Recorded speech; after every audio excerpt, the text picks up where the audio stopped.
So welcome to Rama Science World. Today we discuss about Wheatstone Bridge. So Wheatstone Bridge, actually it is an application of the Kirchhoff rule. So the circuit as shown in the figure అనమాట. So మనకి ఇక్కడ ఫిగర్లో చూపిన విధంగా so ఈ విధంగా మనకి వీస్టన్ bridge అనేది ఉంటుందన్నమాట. ఫస్ట్ ఆఫ్ ఆల్ వీస్టన్ బ్రిడ్జ్ గురించి మాట్లాడదాం. So which is Wheatstone bridge. The bridge has a 4 resistors, R1, R2 and R4, 4 resistors across one pair of the diagonal opposite point A and C. In a source is connected. This AC is called battery arm. So that AC is connected to the source. That arm is called battery arm. Between the other two vertices, here this is a between other vertices. So connected B and D is a galvanometer G is connected. This line shown BD in the figure is called galvanometer R. For simplicity, we assume that the cell has no internal resistance. So in the general there will be current flowing across all resistors as well as current Ig through the G. So of special interest in the case of balanced bridge condition such that there is no current flow through the galvanometer. In the balancing condition there is no current flow in the galvanometer. The Kirchhoff junction rule is applied to the junction D. Here the so junction D and now we apply the junction law for D and B.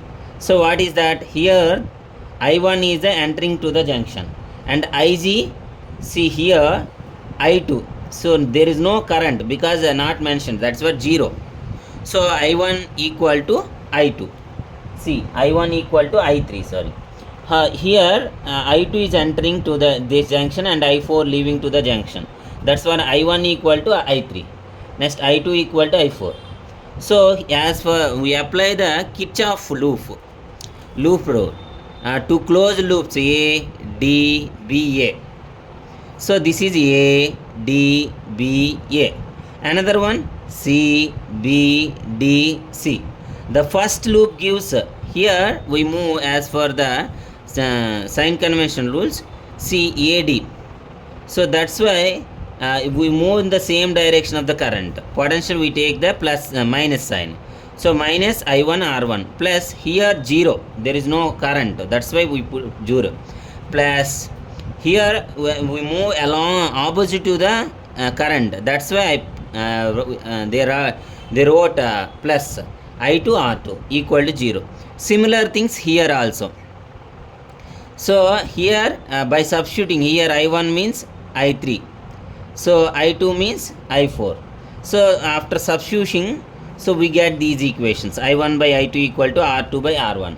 See I1 by I2 equal to R4 by R3. So that's why R2 by R1 equal to R4 by R3. So this is the in this formula only in the case of balancing conditions. So this last equation relating to the 4 resistors is called balanced conditions for the galvanometer to give 0 or null detector. Okay, so Wheatstone bridge and its balancing condition provide a practical method for determination of unknown resistance. So let us suppose we have an unknown resistance which we insert in the 4th arm R4. Okay, so is thus not known, keeping unknown resistance R1. So keeping known resistance R1 R2 in the first second of the arm bridge, we get the varying R3 till galvanometer shows the null deflection. The bridge then balanced, then form balancing condition value unknown resistance R4 is given by R4 equal to R3 R2 by R1. Here because so this R3 move to that side, that's why R4 equal to R3 into R2 by R1. So this is the formula to find out the unknown resistance of the resistor. So that's it. A practical device using this principle is called meter bridge.